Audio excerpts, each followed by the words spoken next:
Olá, boa noite, bem-vindo ao Jornal Band Minas. É um prazer ter a sua companhia. Confira os destaques da edição de hoje. Nova droga, novo perigo. Com alto poder tóxico, N-Bomb avança em Minas Gerais. Na rota do tráfico, polícia apreende meia tonelada de maconha na BR-381. Bruno fora dos gramados. Justiça impede goleiro de voltar ao futebol. Afastados por indisciplina. Jurídico do Atlético analisa contratos de André, Jô e Emerson Conceição. E em busca da sexta final, Cruzeiro encara o Santos na Vila Belmiro. A expectativa a partir de agora.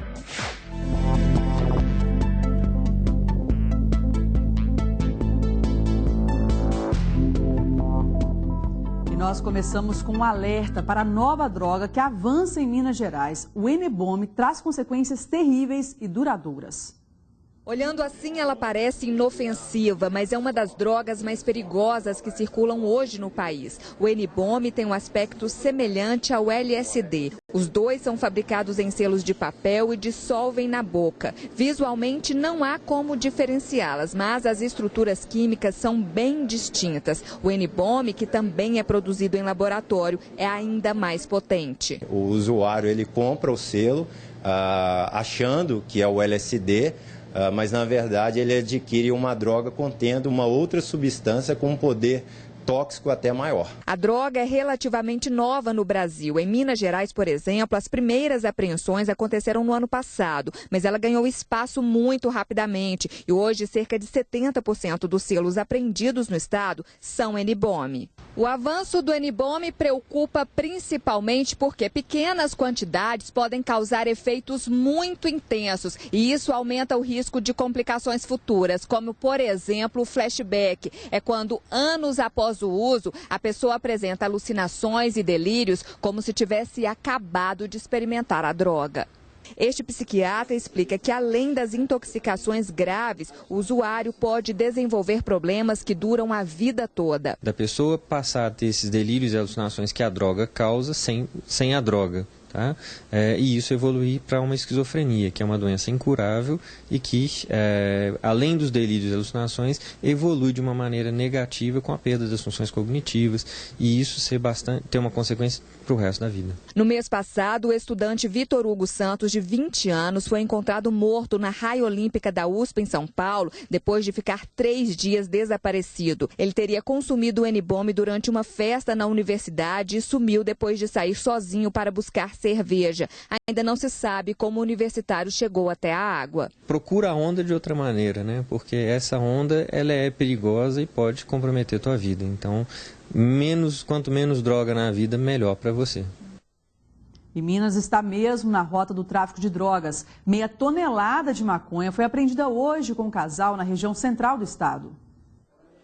A droga era transportada em tambores de plástico na carroceria deste caminhão com placa de Ferraz de Vasconcelos, no interior de São Paulo. O caminhão foi interceptado durante uma abordagem de rotina por volta de 7h30 da manhã na BR-381, altura da cidade de João Molevade. Foi rotina, abordamos por abordar esse veículo e o seu condutor e o passageiro demonstraram-se muito alterados e nervosos.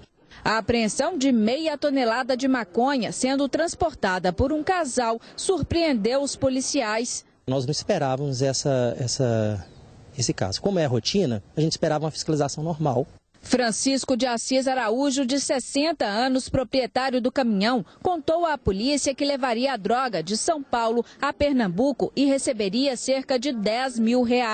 O homem e a companheira dele, Geralda Terezinha da Cunha, de 55 anos, já têm passagens pela polícia. Os dois têm passagem pela polícia, tanto por tráfico de drogas como por furto e roubo. O material apreendido e os suspeitos foram encaminhados para a sede da Polícia Federal, na capital mineira. Famílias que viviam há 8 meses em um terreno invadido em Vespasiano foram retiradas hoje durante uma reintegração de posse cumprida pela polícia. Cerca de 40 famílias foram comunicadas sobre o despejo às 7 horas da manhã de hoje.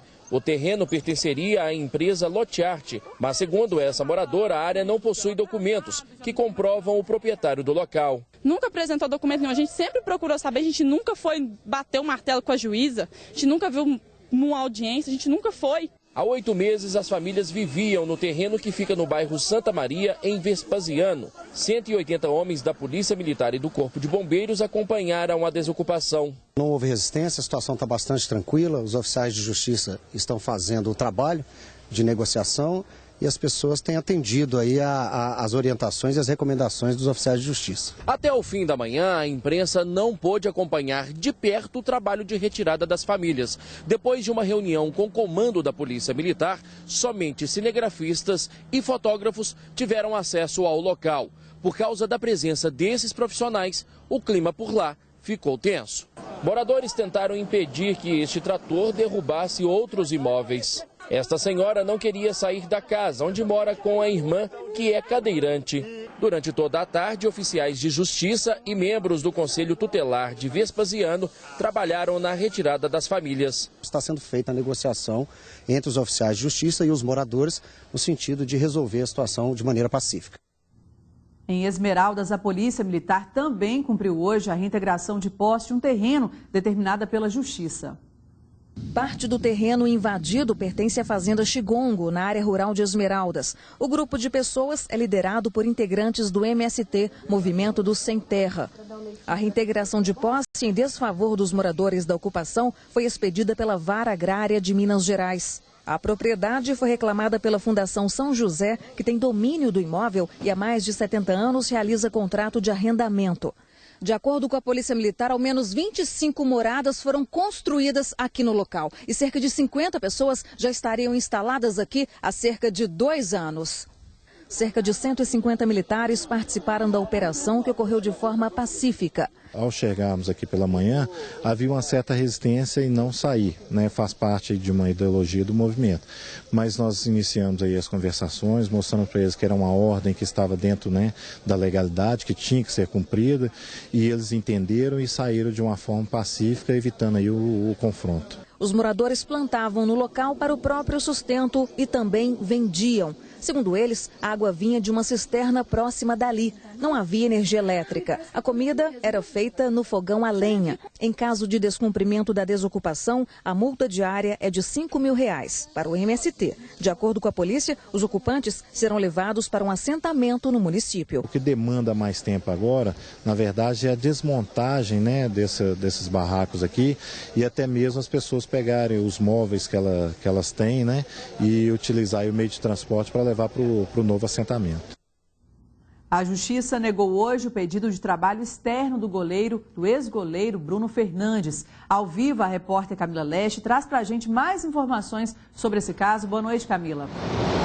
Boa noite, Monique. Boa noite a todos. O goleiro Bruno Fernandes foi transferido da penitenciária Nelson Hungria em Contagem para a penitenciária de Francisco Sá, no norte de Minas, justamente com essa expectativa de jogar no Montes Claros, mas a Justiça negou o pedido dele, portanto, não vai poder trabalhar fora. Um outro pedido feito à Justiça pelo goleiro Bruno, Monique, foi a recontagem da pena. Ele alegou que estava cumprindo pena desde 2010, quando ele ainda foi preso no Rio de Janeiro, mas o juiz entendeu que ele não tinha sido condenado ainda pela Justiça Mineira, portanto não tinha direito à recontagem da pena. Só lembrando, o goleiro Bruno foi condenado aí a 22 anos de prisão pela morte e ocultação de cadáver de Elisa Samúdio. Monique. Muito obrigada, Camila. Boa noite.